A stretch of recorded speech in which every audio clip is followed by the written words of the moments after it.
So what actually is electrical current? Well, to understand electrical current, we need to look at electrical charge. So charge essentially comes from electrons within a circuit. So if you have a circuit, often you have these metal wires and the electrons can move through the wires. And when you have a bunch of electrons like this, they have this negative charge. And when you cause these electrons to flow from one part of the circuit to the other part of the circuit, then what you have is a flow of charge. But in order to get these electrons to actually flow from one side of the circuit to the other, you need what we call a potential difference. And this can be from a potential difference source such as a battery. So in a typical circuit, you'll always have a potential difference source. Then maybe you'll have a circuit component here. So you guys should all know what that symbol is now. It is of course a bulb. And what's happened is you have a source of potential difference over here, and this allows the electrons to flow from one side of the circuit to the other. And when you have this flow of charge, that is essentially what a current is. And so we can link together the electrical current, the charge flow, and the time with the following equation. So the charge flow, Q, is equal to the current,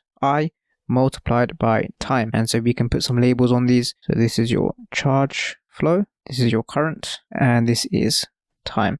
And we can also put some units on. So charge flow we tend to measure in something called coulombs with a capital C. Electrical current we measure in amps, and time we measure in seconds as usual. And so if we were to rearrange this equation very quickly, what we'd see that if we rearrange for current, we get that the current is actually the rate of flow of the charge, which makes sense to us. If you have a charge flow, then the current tells us how quickly that charge is flowing through our circuit. And the key idea is that when you have a closed loop like this, the current at any point in the circuit will be the same. So if we actually draw the circuit down here again, and let's draw a resistor this time, then the idea is that you can use an ammeter to measure the current at any point, and it doesn't matter where you put your ammeter within a closed loop, the current will always be the same. Okay, so this will read your current and it will always be the same. Okay, so let's have a go at a few questions to see what you remember.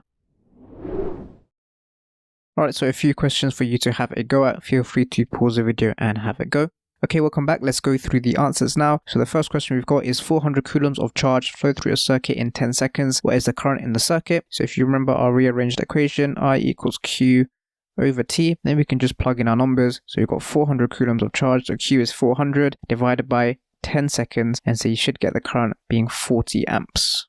Okay, so 40 amps. Next question, question 2, what will the ammeter read if it was moved to the other side of the resistor? So we've got just part of the circuit drawn here. We can see 10 amps is drawn, and for this part of the question, we're going to assume we have a closed loop. Okay, so that's quite key. It should have included that in the question. But assuming this is a closed loop, then essentially whether you move the ammeter over here or indeed over here, it will still read 10 amps.